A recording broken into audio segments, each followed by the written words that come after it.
রক্তে মাংসে মানুষ হলেই মানুষ হওয়া যায় না। যাদের মনে নেই দয়া, চোখে নেই লজ্জা, তারাই হলো অমানুষ। ঢাকায় এক ব্যবসায়ীকে চাঁদা না দেওয়ায় পাথর নিক্ষেপ করে পশুর মতো করে মেরে ফেলা হয়েছে। এই ভিডিওটা আমি একবার দেখে দ্বিতীয়বার আর আমি দেখার জন্য আমি সাহস করতে পারি নাই, যে আসলে একটা মানুষ হয়ে আরেকটা মানুষকে কিভাবে এভাবে মারতে পারে পাথর দিয়ে। আসলে এই ভিডিওটা দেখার পরে মানে খুবই খারাপ লাগছে।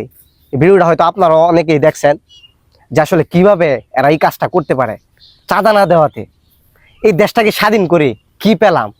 আসলে আমরা বাঙালি অসভ্য জাতি।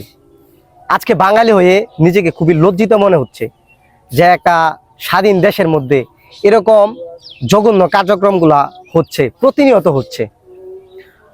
আর আমাদের সবাইকে সচেতন হতে হবে এই বিষয়ে আমাদেরকে রুখে দাঁড়াতে হবে, যাতে নেক্সট টাইম যাতে এরকম ঘটনা যাতে না হয়। তো সবাই ভালো থাকেন। আল্লাহ হাফেজ।